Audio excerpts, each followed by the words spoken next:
Thank you for joining us this morning. I'm here with Cameren Jackson. This is Judy L. Jones. I am in conversation with Cameren Jackson, Judy L. Jones Show. And later on, I will be also showcasing this on my YouTube channel. I'm also going to be highlighting us on Facebook. Yay! So the reason why I wanted to talk with Cameren today, because she is in the business of show. All right. And while I am not in it per se, I do watch a lot of television, and there are a lot of Black, brown people in television I like. So the fact that I got a chance to sit here with her one-on-one is amazing. So I would like to ask her some questions, and she and I are going to be talking back and forth. And what's going to happen is anyone who was watching this IG Live and eventually the YouTube video who wants to get into the business of show business, you will be inspired, hopefully, by what we're going to talk about today. Now, prior to today's conversation, I gave Cameren some questions. Hopefully she got a chance to look them over. Okay, but if not, I'm always ready. I'm always ready as a nurse by profession. Okay, nurses always have a pen and always got their little pad, and they're always ready. Okay, so one of the questions that I always wanted to ask someone in business of show is, why did you get into the business? All right, thank you, Judy. I got into the business because it doesn't feel like work. I grew up with my cousins. We watched Charlie's Angels, Kill Bill, Volume 1. My favorite those are my favorite movies growing up. And also The Mummy. The Mummy has everything. Action, adventure, romance, thriller, suspense. And it looks like they're having fun, and you can tell that the energy is just lively and they're having so much fun. I'm like, I can get paid to kick ass and look great while doing it. And I loved growing up. I watched DC, Marvel, got into anime in my teens. And I'm like, if I can do this and get paid for it, it's a dream. That's my life. So how easy was it to get into? Did you know somebody? You knew somebody? How did you make the connection? Unfortunately, I did not know anybody. I was the only one crazy enough to, after finishing my engineering degree at Farmingdale State College, I decided to do what I actually wanted to do, was pursue the passion in the arts. And my best friend is a dancer. He was on Off-Broadway. Sharhad, shout out. So he's like, Cameren, do what you want to do. So after I graduated with my engineering degree, I just pursued it and did backstage. I subscribed to Backstage, Casting Network's Actors Access. And I basically made my resume, acting resume. It's different from your working resume. So you do your acting resume, whatever you did, credits wise, you put it on there. And if you don't even have any credits, just put basically your training, what you've done in school, high school, anything, community theater. They want to see that you've had experience. If you don't have experience, get into it. They want to see that you can be professional on set. Right. And have headshots. It can even be like selfies now. Your camera has good quality. You don't have to spend too much money, but once you're trying to get up there and climb that ladder to success, you need to pay good money for headshots, the makeup artist, the hair artist, to make sure you look good so they can see what they're paying for. Because you are a brand, you're a business, and they want to hire you for a certain role, so they need to see you in that role. Right. So when you pay attention. Okay, so sometimes, yes, we do have our phones. We do these amazing selfies, but like she said, if you want to break in correctly, eventually you're going to have to pay a professional to promote you better. When you're an actor, actress, correct me if I'm wrong, Cameren, you are your own business. Oh, yes. All right, so you continually have to promote yourself.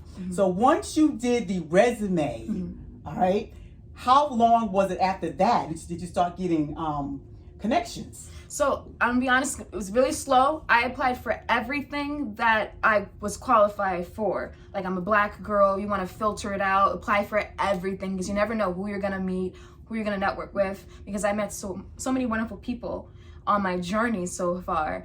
And so I met people on Clubhouse, did a movie in Miami because they were in a Clubhouse group when Clubhouse was popping and everybody was on there. If you remember Clubhouse? Yes. Met some people in Miami.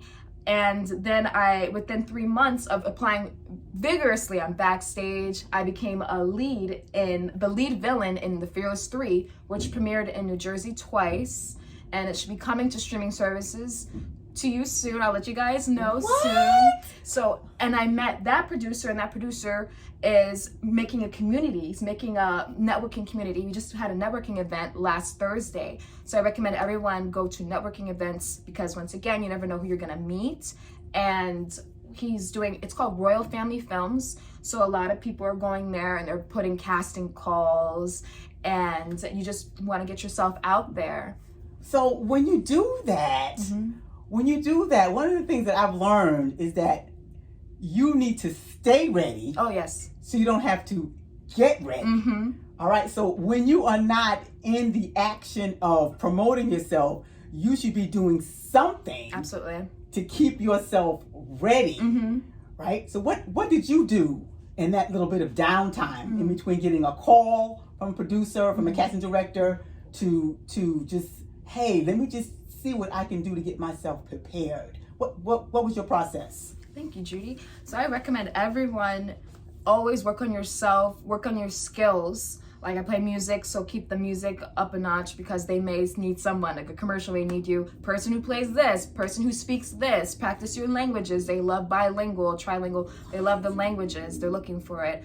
Work on your acting because acting is a muscle. So Yes. you want to keep that going. Acting class is a must. And what else? Audition every day, basically. Every day. Audition for things you actually want to do, and practice your memorization and practice getting into the character because this is your job, it's your life. You want to do this, you got to practice every single day. Right. So me, I am a writer. I was born to write. Nice. Okay, so when I write from the characters. They're just talking to me all the time. So I never know when I'm going to get opportunity to speak what I write. So I write all of the time. You see, I have my journal here. I write all of the time. I have a snippet in my brain. Bam, it goes on paper. So whenever somebody gets to me and say, Judy, we have a speaking engagement. We want somebody to write something for a particular piece, particular poetry. You ready? I'm ready. So this is what she's talking about, guys and gals. If you want to get into this business and you have a little bit of downtime where you're just chilling, you never are down. You are continually trying to get yourself ready for that next big, hey, she's the one I want. Going into that, prior to getting into it, Cameron, what role models did you particularly like? I was always into like Lorraine Hansberry and like Billie Holiday, right? And like Diana Ross, and then you skip over to Meryl Streep, right? And then you got your male actors, your Denzel Washingtons, your Tom Hanks, you know what I mean? Because those are the type of people like, wow, they're doing these roles that maybe one day, I don't know, I'll get a chance to get into or meet someone doing that. So who were your role models when you were trying to get into this particular business? Well, my role models continue to be Zendaya. Zendaya's amazing. She won 2 Emmys for her show, Euphoria. And I had to watch it, and I'm like, oh my God, her acting is amazing. And Zoe Saldana is a huge inspiration. She has her TV show from scratch. I binge watched on Netflix. It was amazing. She's been blue, she's been green, she's been brown. Like she's all the colors in the rainbow. I'm like, that's where I'm trying to be. Action superhero, dramatic actress. She can cry on cue. She's just amazing. She's my inspiration. So back in the day, I did a little acting. And I did a little community theater in Augusta, Georgia. I lived in Augusta, Georgia for a minute. Nice. And you had to do so much to get into the role, right? And then when I got into the role, I was like, oh my God, this is not bad. This is not bad. Once you memorize what you have to do, you get into the character. But what I realized was that you can be there, but once your director pulls you back and shows you like a playback, like, yo, Judy, you know what? Your hands were in the wrong spot. You know what I mean? You're like, your feet weren't there. I didn't like the way you did this. But in your brain, as you are doing the character, you think you all that. But then somebody comes back and you say, hold up. So constructive criticism, how does one go about handling that, Cameron, in this business? So tough. I know.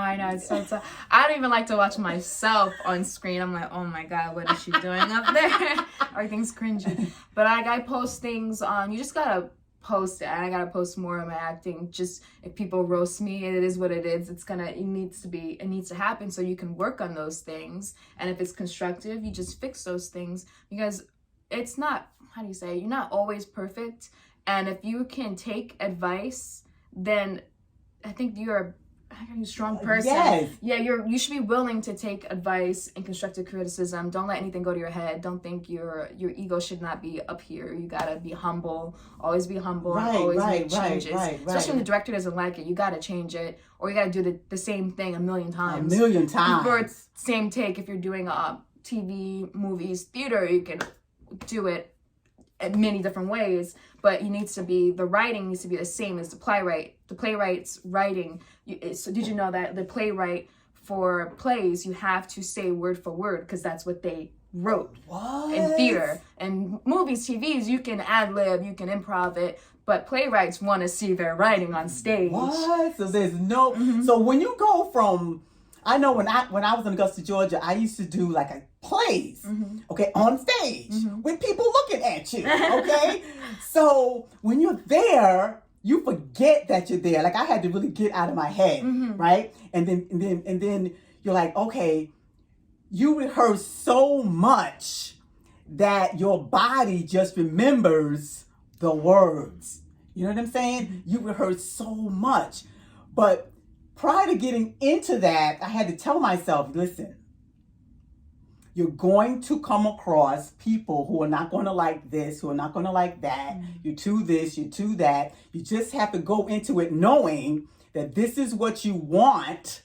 And whoever comes against that, all right, you have to just say, listen, I'm happy for you that that's your opinion of how you feel. But this is where my body is feeling. This is what my dream is. This is what my vision is. So I am just going to stand in that, right? I'm going to stand in that. And that can go for any type of situation that you're in. Working as a nurse, I work with veterans, and you come across a whole bunch of type of criticism. But you just have to say, listen, this is the vision that God and I have discussed. All right? So if you come at me constructively, I'm going to work with you. But you're going to be destructive, you're going to have to get on your side of the street. I'm going to get on my side of the street. But the whole thing is you stand firm in what you want to do. There's so many stories, Cameron, about people who they think are overnight sensations. But it took like years for them to get to where they are applauded and given accolades. Do you find that? Yes. Like, because you have to, you're not an overnight sensation. It's taken, like, what age did you say, yo, this is it? I'm going to pursue it. What age were you? 21. Wow. After I literally, right after I got my engineering degree, like the day after, I was like, I'm going to do this full force. I'm not going to have any regrets, because my mom works in a nursing home, and she said the most thing that people say that they regret, the biggest regret they have is not pursuing what they actually wanted to do. Right. So I was like, I don't want to be in a nursing home and saying, I wish I tried. Yeah. So I'm trying and I'm going for it, and it seems like it's supposed to be working out. Within 3 months, I was leading a movie. I'm in a movie with Vivica Fox, which premieres next year, called Camp Joy. So look out for that. I'm super excited. I saw her on set once. She was very nice for another TV show on Paramount Plus. I think this movie on Paramount Plus. But this Camp Joy, I didn't get to speak to her. We're in different scenes. I'm in the first scene and the last scene. She's in the middle. So I just can't wait to see her, like, hopefully at the premiere in LA and New York. And I'll let you guys know. Yeah, please let us know when that is. Super excited. Speaking of not wanting to delay your dreams, I've always wanted to go to Africa. I always wanted to go to South Africa, right? And of course, you let the fear of the flight, of this, or that, stand in your way. Well, excuse you, last January, I got on the telephone with the travel agency and said, excuse you, I want to book the trip to South Africa in September. Yay. So the pictures around, you see the pictures on my wall. Oh, nice. They are from my trip to South Africa. I said all that to say that don't let fear be the thing that stops you from doing what you want to do. Because like Cameren says, you don't want to be that person that said, oh, dang, you know what? I wanted to go to Africa, but it was this, it was that, it was this, it was that. No. You just go ahead and do it. And you surround yourself with people who are positive and who are constructive. Absolutely. As we get into this business, Cameren, what do you feel? Have you run across any type of Me Too or any type of frank racism since you've been in it? Luckily, I have not Okay. received any racism. Okay. I've been everyone's been pretty much, for the most part, very professional. But I do have to say that in this industry, some people are gonna try it, men and women and other people are going to try it, and you just have to stand your ground and really know what you want and really ask yourself how much do you want it, and really just know your values and your morals and stick with them, because really that's your own respect and your own dignity that comes with this. Right. And so I also recommend, I go everywhere pretty much alone, so I have like, make sure you have protection, like mace, knives, tasers. Always bring protection with you, ladies, because it's crazy out there. Oh my goodness. Yes. Even just getting gas. You have to be careful to look around like, hey, what you doing? What's going on? But yeah, I say stay true to yourself and your values, and they really respect that. But I don't think anything's worth your dignity and your respect. Right, because you hear so many stories how men and women have succumbed to people who they feel can help them better themselves in this business, right? So they want you to do X in order for you to do Y, right? But if you, like Cameren says, if you stay true to you, it's so hard because you really want that role. So if you want that role, I want you to do this. But like, no, how bad do you want that role? But most importantly, how bad do you want your dignity?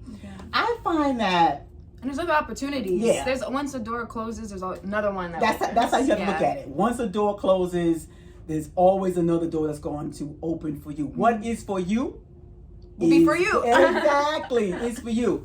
I know your dad, Wayne, yes. So, what kind of support, based on what he said in Facebook, dad is all that. Dad is on your team. How big of a deal was that? It's amazing. It's wonderful to have parents that support you. I'm really grateful for my parents because they're just on the journey with me, and they're excited when I get a commercial or an ad for me. My dad's posting everything about me, telling the neighbors. The neighbors are coming up to me like, "Oh my God, what are you in this time?" I'm like, "Oh my gosh." It's flattering, and I'm really grateful to have them in my life. So what happens is when you don't have that, it seems like it's a little bit more challenging to tell yourself that you are good at who you are as a person and who you are in this business, whatever business you want to go into, when you don't have that emotional support from people who's supposed to love you and cater to you in that regard. So you have to work a little extra harder because you have to be the people that you want them to be. You have to be that person. But when you have that boost, like your mom and your dad, like my peeps were like, "Yo, you doing what?" I'm like, "Yes, I'm going to be on camera. I'm going to be inspiring people to do better and be better." They say, "Oh my goodness, that sounds like you." But I came into this a lot later than you. It's okay, because Samuel Jackson, apparently he was doing plays, and then he got into acting when he was 40. Like, he became famous when he was like older. Yes. And because he worked with Eddie Murphy, he really got his spotlight, and now everybody wants to hire him for commercials. And Samuel L. Jackson. He's amazing. Yes, Samuel L. Jackson is the bomb. So when you do have that emotional support, it is a lot easier to do what you do, even though the world is saying, no, you shouldn't do it. But if you have that niche, you have that one person who is in your corner, you can move forward. This is the thing. One of the things I always want to ask people who are in this particular business, in the business that I think about getting into, if you will, what do you want those who want to get into the business, what do you want them to know? How do you want them to inspire them to get into it and to stay into it when you can get knocked down at any point? Mm-hmm. What's your advice to them? This business is not easy. Yeah. If it was easy, everyone would be doing it. Right. It's really the people who really believe in themselves 110%, and don't care about what the critics say. They just keep doing. Like, I admire the people that are following their dreams, their passions, and not caring what anyone says. They know that they're going to be successful. So once you envision that you're going to be successful and you're going to work with these people, it's going to happen. The universe gravitates to people who believe in something and that they're just constantly trying for it, persevering for it. And I see myself working with these great people, and I believe I will be. See, that's what happens. When you see yourself, like I see myself as a published author, Mm-hmm. I see that. Mm-hmm. I see myself as a speaker on stage, I see that. Mm-hmm. So when you see that, your body does that. Mm-hmm. It just does that. And you attract people who see what you see. And those people who don't see what you see, you don't meet them. You don't meet them because in your brain, you already are Yes. who you want to be. You already are that. Mm-hmm. So those little girls sitting in the living room, sitting on their couch, those little boys sitting on the living room, sitting on their couch, are like, dang, I want to be a dancer. I want to be an actor. I want to be in this. I want to do an engineer, doctor, whatever it is. Cameren and I are here to tell you that you can do it if you believe you can do it. Yes. There is nothing that you can't do if you believe it and you work towards it. The late, great Whitney Houston, that song she sang, if you believe, that's it. You can move forward in that. That is it for today. This has been fantastic, ladies and gentlemen. Thank you so much for joining us in this MLK Day, waking you up to something positive, something inspirational. You're on IG Live with Cameren Jackson, and I am going to promote this on Facebook so anyone can watch this at a later date. It will be on my YouTube channel, In Conversation with Judy L. Jones. Make sure you like, subscribe, and of course, comment. Kindly, some last words really quickly that I think Sally. would be helpful. Always read your contracts. Oh, 100% reread them, read them, even hire an entertainment attorney because this is your life and you're in their hands. So you need to read those contracts, research everything that you're going to, research where you're going to, where you're going to park, how you're going to take the train there, how you're going to fly there. And especially when you negotiate the contract with your employer, you need to know where you're staying, what you're eating, and how many hours. Like, make sure everything is detailed because there's a business aspect that I wish they would teach in this industry, but you just have to learn on your own that your time is very valuable, and make sure that they know that your time is valuable as well, and make sure you're getting all your rights and your respect when you show up on set.